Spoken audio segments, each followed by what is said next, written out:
Kue manis di atas talam, talam indah hadiah ratu. Izinkan saya mengucapkan salam. Assalamualaikum warahmatullahi wabarakatuh.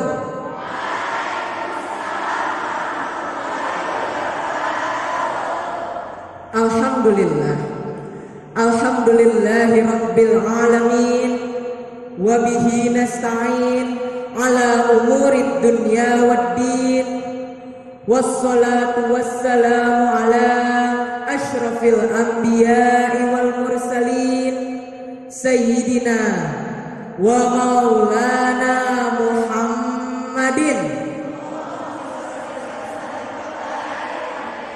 wa ala alihi wa ashabihi ajma'in, amma ba'du.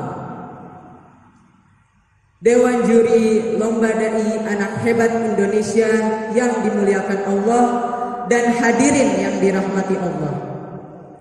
Pertama dan utama, marilah kita panjatkan puji serta syukur kehadirat Allah Rabbuna yang telah memberikan kita berbagai macam nikmat. Dan dengan nikmat Allah jugalah kita bisa berkumpul di tempat yang mulia ini. Salawat dan salam selalu tercurahkan kepada manusia yang paling mulia, manusia yang sudah dipuji sejak kelahirannya, manusia yang paling sempurna akhlaknya, manusia yang dijadikan suri tauladan dalam kehidupan ini, yang di dalam Al-Quran dilukiskan dengan kalimat wa innaka la'ala khuluqin azim. Imamnya Anbiya wal Mursalin, yaitu baginda besar Muhammadur Rasulullah sallallahu alaihi wasallam.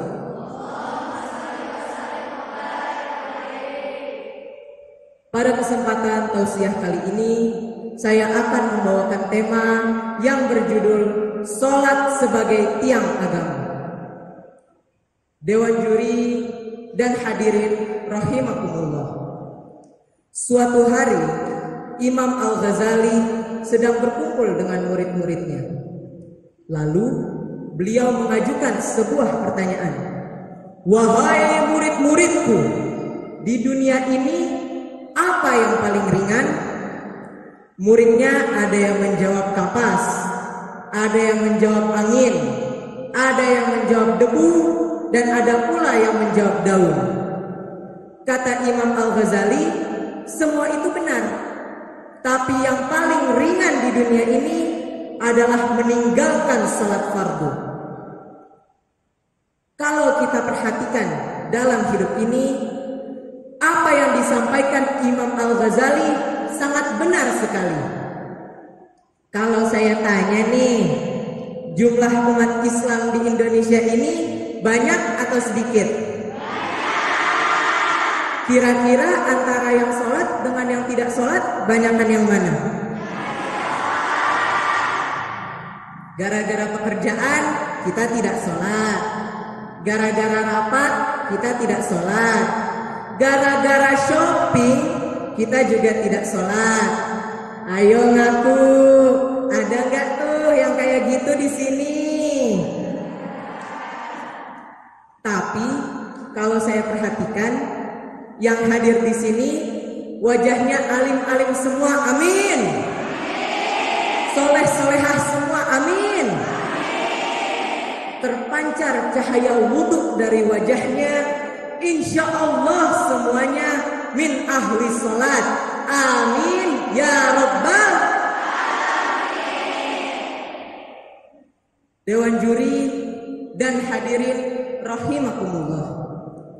Rasulullah sallallahu alaihi wasallam pernah bersabda yang diriwayatkan oleh Imam Baihaqi. As-salatu imaduddin, faman aqamaha faqad aqamad-din, wa man hadamaha faqad hadamad-din. Salat adalah tiang agama, maka barang siapa yang mendirikannya, sungguh ia telah menegakkan agama. Dan barang siapa yang merubuhkannya, sungguh ia telah merubuhkan agama. Di dunia ini tidak ada yang terlahir ke dunia langsung mengerjakan sholat. Biarpun kedua orang tuanya ulama teralim sekalipun, tidak mungkin seseorang baru lahir langsung bisa bicara, "Bapak, masjid di mana ya? Saya mau sholat." Tidak mungkin. Mungkin nggak? Tidak mungkin. Karena sholat itu butuh proses. Sholat itu butuh pendidikan. Sholat itu butuh pelatihan. Dan sholat itu butuh kebiasaan. Kenapa banyak orang tidak sholat? Karena mereka tidak dibiasakan untuk mengerjakan sholat dari kecil. Ditanyakan kepada seorang pemuda, "Kenapa kamu tidak sholat?"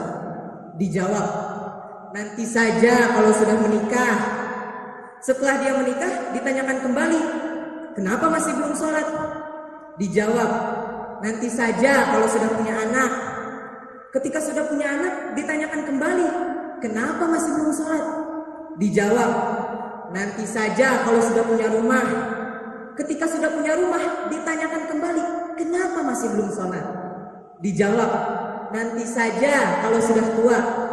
Setiap kali diajak untuk mengerjakan kebaikan, setiap kali diajak untuk mengerjakan sholat, dijawab nanti saja, dan nanti saja. Dengan beribu-ribu alasan.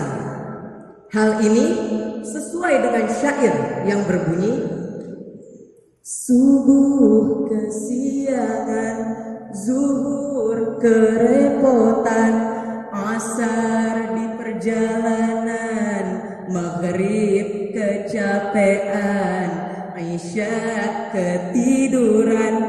Yuk bareng-bareng yuk.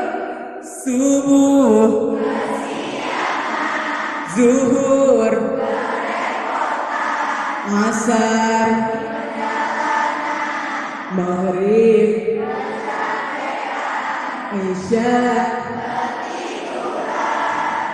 Aduh, capek deh.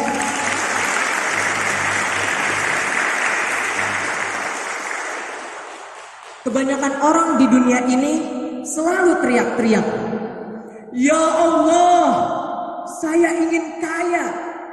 Ya Allah, saya ingin sehat. Ya Allah, saya minta keselamatan." Tetapi anehnya, zat yang memberikan kekayaan, kesehatan, dan keselamatan tidak pernah dia sembah. Sekaya apapun manusia, kalau ia tidak pernah mengerjakan sholat, ia akan menjadi manusia paling miskin di akhirat. Semulia apapun manusia di pandangan orang lain, kalau dia tidak mau mengerjakan sholat, ia adalah manusia paling hina di hadapan Allah kelak. Rasulullah Shallallahu Alaihi Wasallam bersabda, "Awwalu ma yuhasabul abdu yaumal qiyamah as-shalah, fa'il saluhat saluhasairu amali, wa'il fasadat fasadasairu amali." Amal yang pertama kali dihisab di hari akhirat adalah sholat. Jika sholatnya baik, maka akan baik seluruh amal perbuatannya. Dan jika sholatnya rusak, akan rusak seluruh amal perbuatannya. Dewan juri dan hadirin rahimakumullah, seandainya di dunia ini tidak ada satupun orang yang mengerjakan sholat, tidak ada satupun orang yang beriman kepada Allah Subhanahu wa Ta'ala, maka hal itu tidak akan mengurangi kekuasaan Allah Subhanahu wa Ta'ala. Hal itu tidak akan merubah status Allah Subhanahu wa Ta'ala sebagai Tuhan semesta alam. Sebaliknya, jika semua orang di dunia ini beriman, bertakwa, dan mendirikan sholat, maka itu tidak akan menambah kekuasaan Allah Subhanahu wa Ta'ala, karena Allah tidak butuh dengan sholat kita. Kalau Allah tidak butuh dengan sholat kita, untuk apa kita sholat?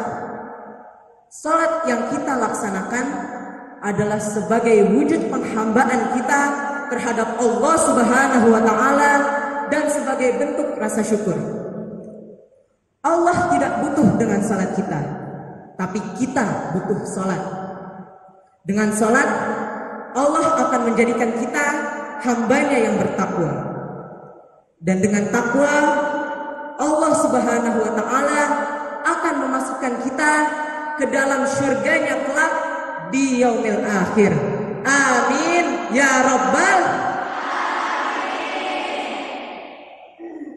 Dewan juri dan hadirin rahimakumullah. Sekian tausiah singkat saya. Semoga Allah Subhanahu wa taala memberikan kita hidayah untuk selalu mengerjakan salat fardu. Amin ya rabbal alamin. Saya akhiri tausiah ini dengan sebuah pantun. Di dalam kubur kita sendiri, gelap gulita sudahlah pasti. Marilah kita sadarkan diri, kerjakan salat setiap hari. Wabillahi taufiq wal hidayah wal ridha wal inayah. Wassalamualaikum warahmatullahi wabarakatuh.